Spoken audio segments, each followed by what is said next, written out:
जय हिंद दोस्तों इस वीडियो में आपको बताने वाला हूं national board of examinations various post syllabus 2020 के बारे में और साथ ही मैं आपको इसके एग्जाम पैटर्न के बारे में भी पूरी जानकारी देने वाला हूं। और मैं आपको बता दूं कि अभी जो जानकारी आप एग्जाम पैटर्न एंड सिलेबस के बारे में जानोगे ये जानकारी पूरी तरीके से ऑफिशियल होगी, तो आप इस जानकारी के माध्यम से अपनी एग्जाम की प्रिपरेशन बिना किसी हिचकिचाहट के कर सकते हो। तो चलिए दोस्तों अब बात करते हैं इसके सिलेबस के बारे में। तो यहाँ पर मैं आपको थोड़ी सी जानकारी इसके एलिजिबिलिटी क्राइटेरिया और फॉर्म फिलअप की वीडियो के बारे में देना चाहूँगा। मैंने कल ही इसके एलिजिबिलिटी क्राइटेरिया के बारे में एक अलग वीडियो और फॉर्म फिलअप के प्रोसेस के बारे में अलग वीडियो बनाई है। तो अगर आप अभी फॉर्म भरना चाहते हो या फिर इसके एलिजिबिलिटी क्राइटेरिया को चेक करना चाहते हो तो ये वीडियो वॉच कर लीजिए। इन दोनों के लिंक चैनल के अलावा आपको वीडियो के डिस्क्रिप्शन में भी मिल जाएंगे, जो कि अभी आप देख पा रहे हो। अब चलिए बात करते हैं इसके सिलेबस के बारे में। तो यहाँ पर दोस्तों ये आपका ऑफिशियल नोटिफिकेशन है और मैं यहीं से आपको इसके एग्जाम पैटर्न एंड सिलेबस के बारे में जानकारी एक्सप्लेन करने वाला हूँ,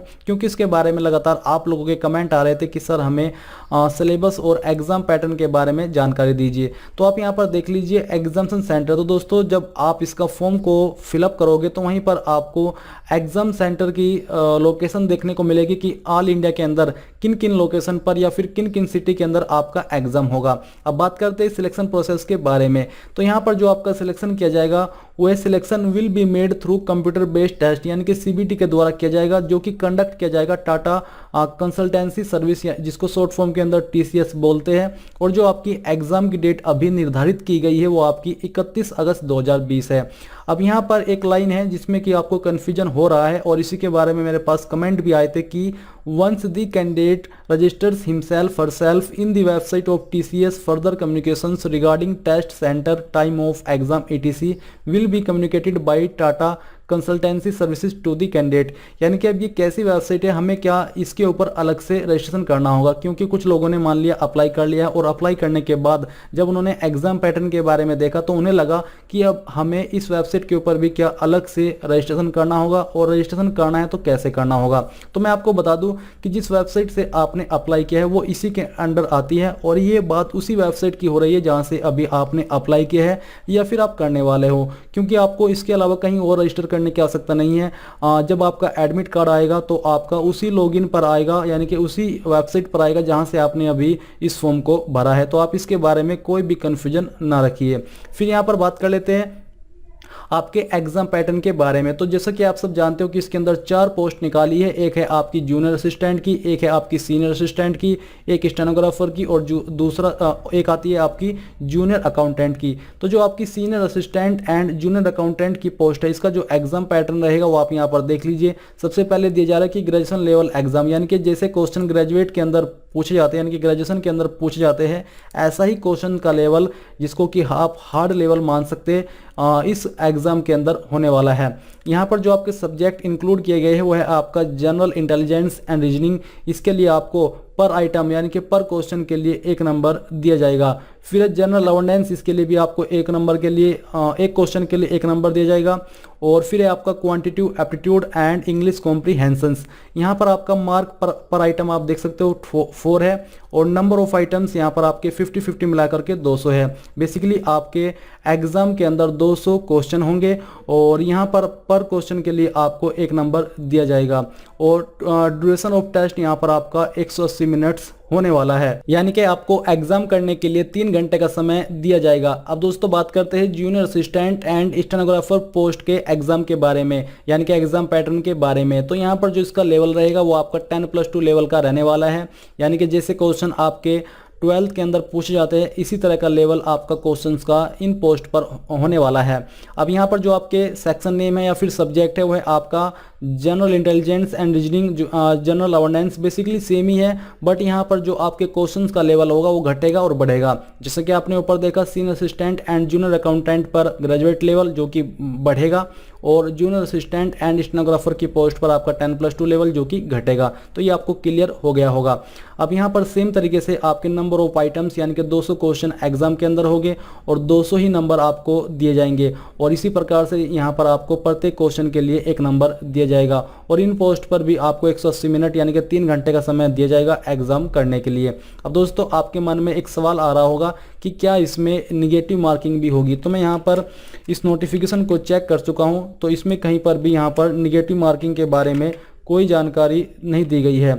तो इसका मतलब ये होता है कि इसमें कोई भी आपकी निगेटिव मार्किंग नहीं होगी और आप लोग सभी क्वेश्चंस का आंसर कर सकते हो, भले ही आपको उस क्वेश्चंस का आंसर आता है या फिर नहीं आता है। अब चलिए दोस्तों, अभी जो मैंने आपको एग्जाम पैटर्न के अंदर ये जो सब्जेक्ट बताई है इनके टॉपिक्स बताता हूँ कि इस सब्जेक्ट के अंदर कौन कौन से टॉपिक्स से आपके क्वेश्चन तैयार किए जाएंगे। बट यहाँ पर दोस्तों मैं आपको उन टॉपिक्स के बारे में बताने से पहले जो आपके इस एग्जाम को लेकर कुछ डाउट है वो क्लियर कर देता हूँ। एक जो आपका डाउट है कि इसमें जो आपका एग्जाम होगा वो किस किस लैंग्वेज के अंदर होगा, तो मैं आपको बता दूं कि आपका एग्जाम हिंदी एंड इंग्लिश दोनों लैंग्वेज के अंदर होगा।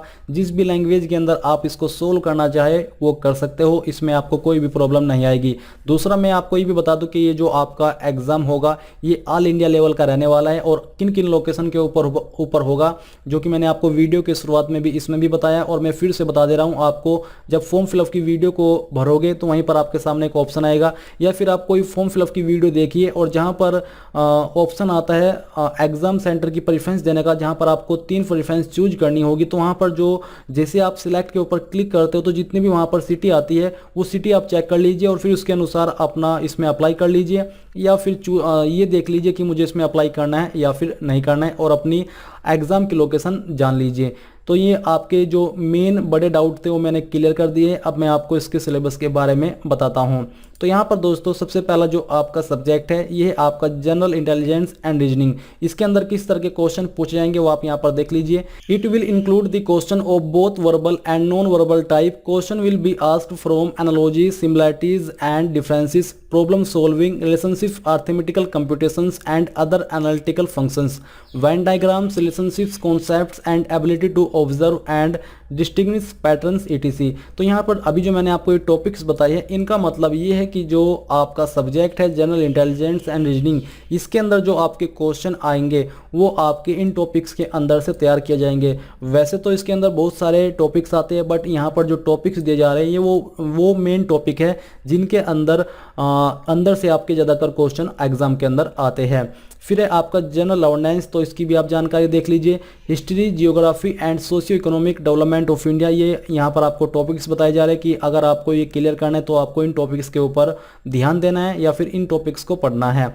Knowledge of current events of national and international importance and such matters of everyday observations and experience in their scientific aspect as may be expected of an educated person who has not made a special study of any scientific subject।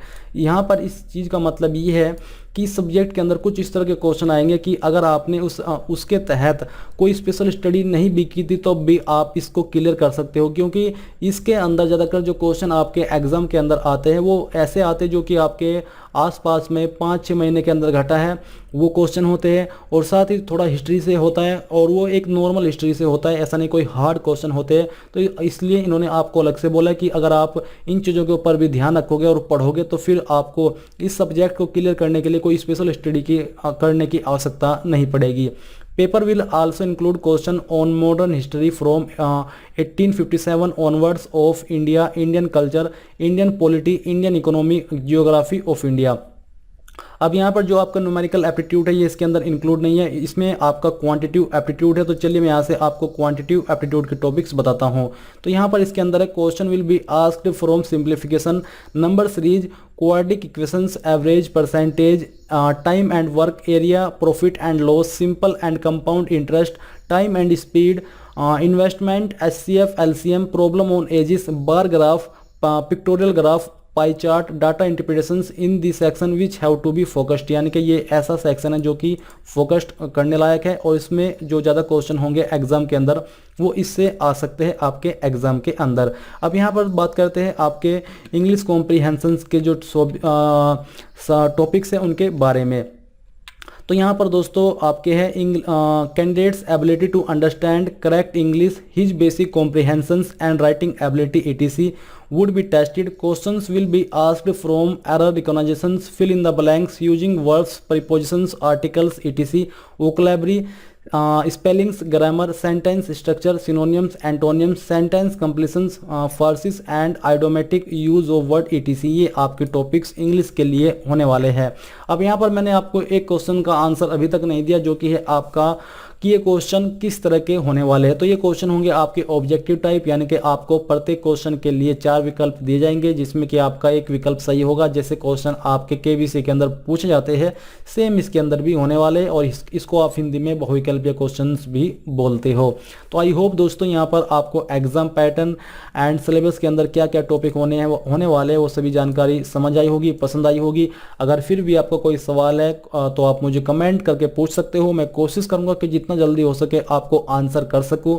और बस इस video के last में मैं आपसे यही कहना चाहूँगा कि प्लीज़ उस वीडियो को लाइक, शेयर और साथ ही साथ आपके अपने यूट्यूब चैनल ज्ञानदेव होस्ट को सब्सक्राइब कर ले, और सब्सक्राइब करने के बाद बेल के आइकन को दबा दे, ताकि आपको आगे आने वाली वीडियोस के नोटिफिकेशन सबसे पहले मिल पाए। जय हिंद दोस्तों।